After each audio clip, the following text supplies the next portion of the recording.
Hi everyone, मैं हूं कावेरी गुप्ता और आज हम बात करेंगे फार्म बिल्स के बारे में। आप सबको पता है कि देश भर में फार्म बिल्स के कारण बहुत हंगामा मचा हुआ है। फार्म बिल्स जो कि मोदी गवर्नमेंट द्वारा लाए गए हैं और बहुत ज़्यादा ओपोजिशन और हंगामे के बाद जो पार्लियामेंट से पास हो चुके हैं, अब फार्मर्स की डिमांड है कि इन बिल्स को वापस लिया जाए। यहाँ तक कि शिरोमणि अकाली दल की रिप्रेजेंटेटिव और कैबिनेट मिनिस्टर हरसिमरत कौर ने भी इस बिल के ऊपर रिजाइन कर दिया है। देश भर के किसानों ने 25 सितंबर को प्रोटेस्ट किया और वे जब से बिल पास हुए हैं तब से प्रोटेस्ट करते आ रहे हैं।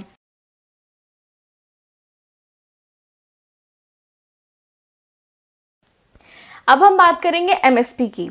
मंडीज में जो भी क्रॉप्स बेचे जाते हैं, जो प्रोड्यूस या फिर प्रोडक्ट बेचा जाता है, वो ऑक्शन के जरिए बेचा जाता है। ऑक्शन भी दो टाइप का है, एमएसपी या फिर प्राइस डिस्कवरी सिस्टम। एमएसपी यानी कि मिनिमम सपोर्ट प्राइस या मिनिमम सेलिंग प्राइस। आप इसके नीचे प्रोडक्ट को नहीं बेच सकते हैं, इसके नीचे ऑक्शन नहीं हो सकता है, यहीं से आपका ऑक्शन चालू होता है। इंडिया में सिर्फ 22 प्रोडक्ट्स पर एमएसपी है, यानी कि सिर्फ 22 प्रोडक्ट्स पर ही मिनिमम सपोर्ट प्राइस मिलता है फार्मर्स को। बाकी के जो भी प्रोड्यूस हैं वो डिस्कवरी सिस्टम से बेचे जाते हैं।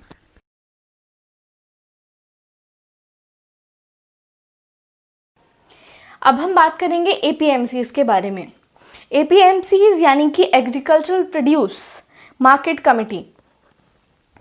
एपीएमसी एक्ट 1963 में फार्मर्स के लिए लाया गया था।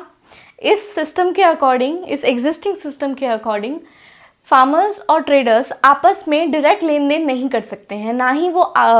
ना तो फार्मर्स उस ट्रेडर को डायरेक्ट बेच सकता है, ना कि ट्रेडर डायरेक्ट फार्मर से खरीद सकता है।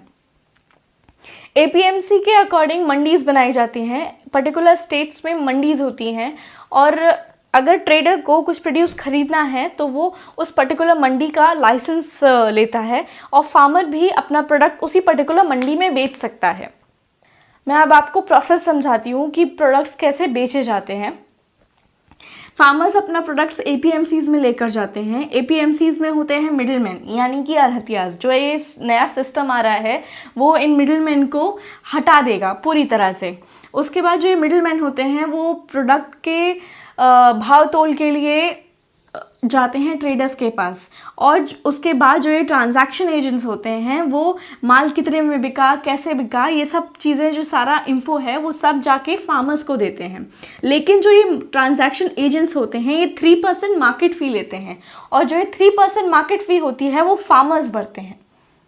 फार्मर्स का ये कहना है कि अगर ये सिस्टम आ जाता है तो उसके बाद जो ये एपीएमसीज हैं ये पूरी तरह से बंद हो जाएंगे, उनका कुछ इम्पोर्टेंस नहीं रहेगा।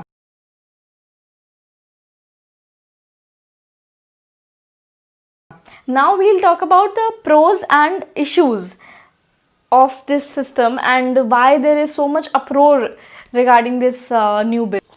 पहले हम pros या what's the good news about this bill इसके बारे में बात करेंगे।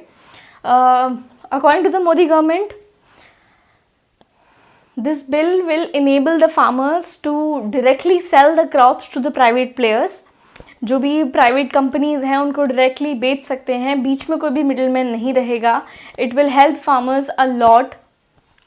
मोदी गवर्नमेंट ने एमएसपी को 6 रबी क्रॉप्स पर बढ़ा दिया है। फार्मर्स का मेन कंसर्न ये था कि जब ये बिल आ जाएगा तो एमएसपी ख़त्म कर दिया जाएगा धीरे धीरे, तो जो उनको मिनिमम सपोर्ट भी मिलता है वो भी नहीं मिलेगा।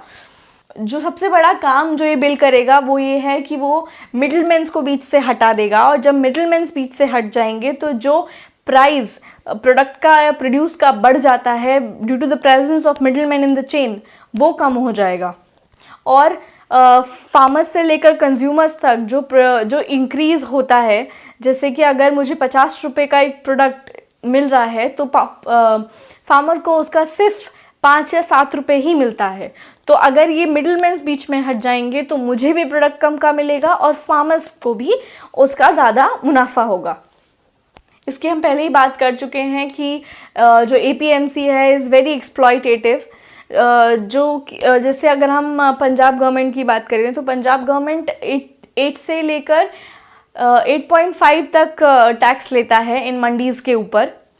तो अगर ये एपीएमसीज ख़त्म हो जाएंगे तो गवर्नमेंट जो स्टेट गवर्नमेंट्स रन करती हैं इन एपीएमसीज को, वो उनसे टैक्स नहीं वसूल पाएंगी और जो फार्मर्स हैं उनको अपने प्रोडक्ट का बेटर प्राइस मिलेगा इस न्यू सिस्टम के आने से।